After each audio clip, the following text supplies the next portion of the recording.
سؤال شلبات الشيخ ويديني وحويان أن حلقة ninka dhalinyarta ahi uu yahay guurdoonka inta badan dhalinyartu waxay sameeyaan wax la yiraahdo haasawahaas wuxuu iska socdaa muddo fara badan sanad 2 sano marka waa maxay daabidka sharciga ah ee islaamku u jideeyay fatrada ama marxaladaas qofku uu maraayo su'aasha raacaysa kale waxa weeyaan ma jira jacayl ka horeeya guurka waxa weeyaan fatrada lagu soo qaato oo labada lamaanaha soo dhaxmara badmaasanti sheekh alxamdulillah su'aashida labaad waxa weeye sheekh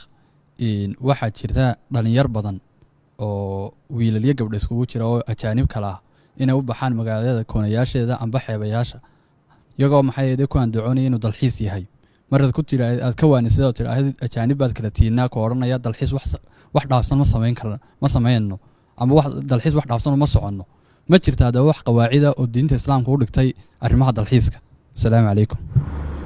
waa mahadsantihiin dhalinyaro jazaakumullahu khayran wa baraka fiikum midda hore horta la xidhiidha dharxidhashada dhalinyarada su-aashu ay ku timi runtii waa wax aynu maanta dareemayno warwarkeeda leh markaad aragto ilmihii yaraa ama qofkii dhalinyarada ah meeshii kula jooga halkan oon dhoofinba oo haddana dhakadiisu siday tiyo dharkiisu siduu yahay aada yaabayso oo dhoorkii berigii hore la isku caayi jiray buu leeyahy ku faanayaa maanta dhoorku waxa weye intan hoosena in la xiiro intaa sarena loo daayo qofka marka waxaa la odhan jiray dhoor raata marka wax laga sheegayo qof badowaato si xun u xirtay wey tii baa maanta ammaana waxaad arkaysaa dharkii oo dildilaacsanoo qofkii aad odhanaysa hebel wuu aradae talow yaha u dheerhka geeyo dhar ka bixiya surwaaladiisu say u jeexjeexan yihiin iyo say u googo-an yihiin waaba moodo lagu faanayaba hablihii baad eegeysaayo waxaad ka naxdaa baad ku arkaysa marka horta su-aashu kolley saan filayo taasay ku timid marka taa waxaa ka furan kara dhalinyarada huwiyada horeynu soo sheegay inay xaqiijiyaan huwiyada waa maxay markuu qofku islaamkiisa ku abtirsanaya wuxuu ku qanacsan yahay inuu isagu yahay ka lagu dayanayo ee aan cid ku dayanayn isaga doorka qaadanaya ah in lagu daydo oo wuxuu dareensan yahay ummadaha akhlaaqdu ka leexatay kii toosin lahaa ee sixi lahaa inuu isagu yahay laakiin aanu ahayn kaa anbaday kii ku dayan lahaa nebiguna wuu ka digay sala allahu calayhi wasalam dhaqamadaa xun in sheeyaha laga daydo wakiil lahaa xadiidkii saxiixa man tashabaha biqowmin fahuwa minhu qofka qolo isu egeysiiya iyagu ka mid yahay mar haddaad hadalkoodii iyo socodkoodii iyo dharkoodii iyo ummadaha qalloocsamee gaaloobay aad ku dayanayso iyagaad ka mid tahay buu ku leeyahy rasuulkeennu sala allahu calayh wasalam dee gaal baad ka mid tahay waa wax weyn wey waa musiibo weyn marka horta taa waxaynu ku baraarujin lahayn qofku ha eego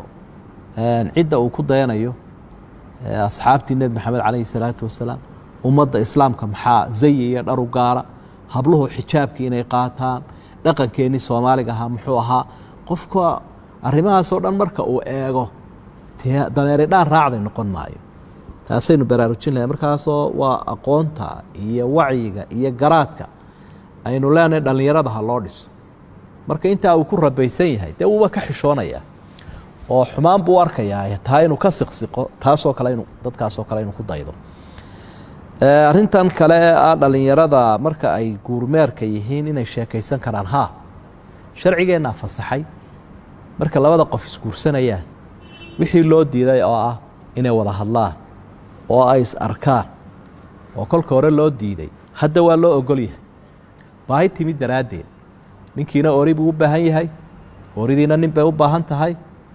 qofkan uu markaa guursanayaana waa lamaanihiisii ilaahayna wuxuu ku tilmaamay inuu yahay dharkiisii huna libaasun lakum wa antum libaasun lahunna dharkiisana qofku inuu ka bogto iska eego way tahay oo iyaduna ay ku qanacdo isaguna uu ku qanco oo ay wada hadlaan ay danahooda ka hadlaan laakiin taasi xad bay leedahay oo wixii sharcigu fasaxaaba xad buu leeyahay marka xadkiisaa lagu egeysiinayaa eegmada inta laga boganayo hadalkana inta laga boganayo laakiin marka xadka la dhaafiyo weeye xaaraantu markaasay imanaysa sheekaysigii wada socodkii wada jooggii arrintaasi marka ay badato waxaa ka soo bixi karaa waxaan la mahadin waa ka nebigu xusayeela nin iyo gabadhi markay isku goonin odaa shaydaan baa saddexeeya shaydaanka shaqadiisana waa inuu iyaga un madaxa isu geliyo marka waxaynu leenahay labada qof haddii ay sheekaysanayaan waa marka guurku ka dhowya haa way isjeclaan karaan oo waa maxabada cishqiga la xidhiidho qofku dee qofka uu naftiisu waafaqdo ayuunbuu guursanaya ilahay baa wuxu uhi fankixuu maa daaba lakum guursada shayga idin qanciya ee idin wanaagsan xalaalna ah weeye quruxdiisa iyo qoladiisii waa ka nebigu ka warramaya qofka diintiisaad ku jeclaanaysaa qoladiisa quruxdiisa waxaasoo dhan oo loogu xishood ku jeclaanaysa dharaanad jeclaanta iskama qaadatid gabadhaanad jeclaana iskama guursatid xigmaddan loo leeyay labada qof ha wada hadlaanoo ha is eegaanna waxa weeyaan xidhiirhkoodu joogto noqon karo oo ay isku qancaan marka wuxuunaynu ku soo ururinaynaa sida imika loo wado ma aha sida imika loo wado hablaha iyo wiilashu ay u dhaqmayaan iyaga oo aan isba guursanin sidii laba xaasa muddo dheer wada soconayaan muddo dheer isku goonin noqonayaan muddo dheer sheekaysanayaan taasi hada laa yajuus taasi ma bannaana marka ha iskaga waantoobaan dhallinyaradu waana meelaha ay sinadu ka timaado sinadan inagu badatay meelahay ka timaadaa waa noocaa labadii qof waa laba qof oo dhallinyaro ah mararka qaarkood bay meel isla gaadhayaan naftooda aanay xakamayn karayn oo xaaraantii ku dhici karaan marka waxaynu leenahay xishoodkii diintu ina fartee dhaqan kara inoo ahaa aynu ogaano islaamku xadku inoo dhiganaya inaan dhaafin